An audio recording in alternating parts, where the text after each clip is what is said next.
Yeni çıkmış eğlenceli bir oyun buldunuz. Arkadaş ekibinizle eğlenmek, video çekmek ya da yayın yapmak için güzel bir harita arıyorsunuz. Steam Workshop'ta binlerce kullanıcı yapımı harita bulunuyor. Bunlardan birini beğenip abone oluyorsunuz. Oyuna girdiğinizde aniden bir CMD açılıp kapanıyor. Biraz tedirgin olsanız da harita açılınca tüm endişeleriniz geçiyor. Açılan CMD arka planda belgeler klasörüne sessiz sedasız bir dosya bırakıyor. Sonra o dosya çalışıp internetten ikinci bir dosya indirmeye çalışıyor. Siz oyun haritasında gezerken bu virüs tüm bilgisayarınızı ele geçiriyor. Feint isimli bir zararlı yazılım analizcisi arkadaşlarıyla yeni indirdikleri LaserTag Neon adındaki haritada oynamak istiyorlar. Burada gördüğünüz tüm olayı çok detaylıca anlatmış. Öncelikle bu adamın emekleri için teşekkür ediyoruz. Şimdi bu zararlı haritayı sanal makinede çalıştırmadan önce olaylar nasıl ilerliyor bir özet geçelim. Yeni açılmış bir Steam hesabı ve bu hesaptan paylaşılan haritanın atölye dosyasındaki yorumların devre dışı olduğunu görüyor. Olay şöyle başlıyor. Birkaç arkadaşı Feint'e indirdiği haritayı açtıkları anda bir anlığına CMD'nin açılıp kapandığını söylüyor.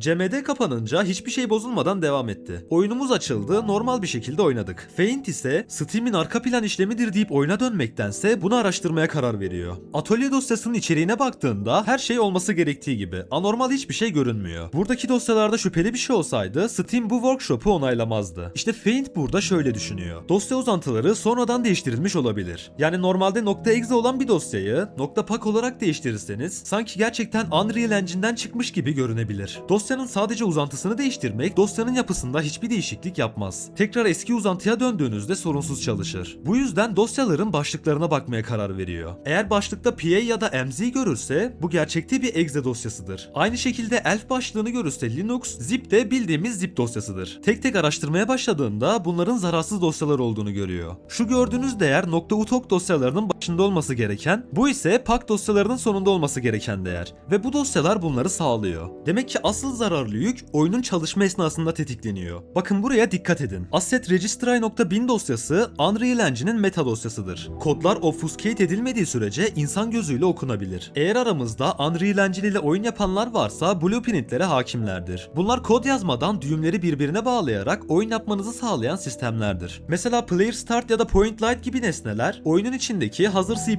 yapılarıdır. Ancak bir geliştirici kendisi tamamen sıfırdan hazır bir şey kullanmadan blueprint ekranını kullanarak kendi kodladığı özel bir nesneyi koyarsa başına BP eki alarak geliştiricinin koyduğu isim ile devam eder. Feint bakıyor ki BP Ambiance Controller diye bir nesnenin eski adı yani oluşturulduğu ilk adı BP RC testmiş. RC'nin açılımı Remote Code Execution yani uzaktan kod çalıştırmadır. Geliştiricisi sonradan adını Ambiance Kontrolcüsü olarak değiştirse de metadaki ismi değiştirmeyi unutmuş. Feint blueprintlerin tutulduğu Yukas uzantılı paketi ayıklıyor. Burada bulduğu planlardan birinin zincirleme olarak şu gördüğünüz adımları çağırdığını keşfediyor. Birinci adım haritayı açtığınız anda tetiklenir. İkinci adım ile mevcut dizini bulup üçüncü adım ile oraya bir dosya yazıyor. Dördüncü adımdaysa PowerShell kullanarak sistemin dosya yürütme kısıtlamalarını aşarak dosyayı çalıştırır. Dosyayı nereye yazdığını buluyor. Bu belgeler klasörüne yazılan s.bat diye bir dosya. Son adımdaki PowerShell'in yürüttüğü komut şu an ekranda gördüğünüz komutun ta kendisidir. Feint'in bu blueprint düğümlerini çözümleyip okunabilir hale getirdiği kod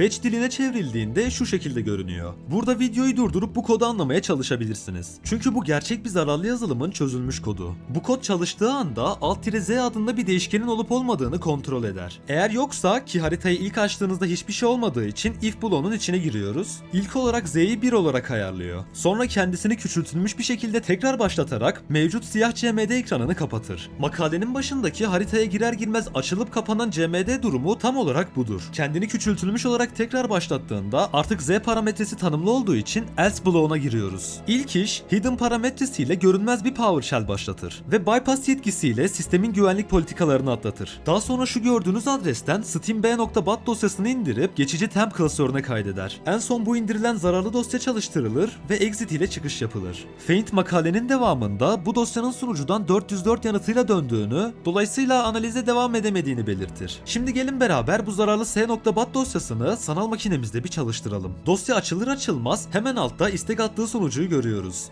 .bat, .exe ve .ahk yani AutoHotkey dosyası indirmeye çalışıyor. Sağ taraftan bu dosyaları nereye indirdiğine bakalım. Lokal AppData klasörüne çekiyormuş. Tam olarak indirdiği yere gelip tekrar çalıştırırsam tüm zararlı dosyaları daha net bir şekilde görüyoruz. Ve ilginç bir şekilde bu sefer Feint'in belirttiği gibi 404 hatası vermiyor. Direkt gerçek zararlı kodu çekiyor. Bu zararlı yazılımı yapan kişi sunucuları tekrar aktif etmiş olabilir. Shell.bat ile rcclient.bat'ın içeriği aşağı yukarı aynı olduğundan birini analiz etmemiz yeterli. İlk gözümüze çarpan HKCurrent User'un RAM parametresi. Önceki videolarda da bahsettiğimiz gibi virüsler bu registry pet'ini kendilerini bilgisayarın açılışında başlatmak için kullanır. Virüs kendi ismini Audio Endpoint Builder diye sanki gerçek bir sistem servisiymiş gibi ayarlamış. Şurada virüsün nerede saklandığını da görüyoruz. Lokal AppData'nın altında Microsoft, Windows ve diğer dosyaları takip ettiğimde her bilgisayar başlangıcında çalışacak olan dosyayı buluyoruz. Bu dosyayı görev zamanlayıcıyı açarak da bulabilirdik. Bakın burada Audio Endpoint diye bir dosya görüyoruz. İşte az önce bulduğumuz dosyanın ta kendisi bu. Tetikleyicisine bakalım. Oturum her açıldığında tetiklenecekmiş. Diğer AutoHotkey kodunu açalım. En üstte yine nerede saklandığını görüyoruz. Özetle bir oyun haritasından başınıza neler gelebilir öğrenmiş oldunuz. Umarım indirmemişsinizdir. Eğer ki indirdiyseniz ve haritayı açtıysanız videoda gösterdiğim yerleri kontrol ederek virüsün bulaşıp bulaşmadığını teyit edebilirsiniz. 3 saniyenizi ayırıp abone olarak hem destek olup hem de farkındalığınızı artırabilirsiniz.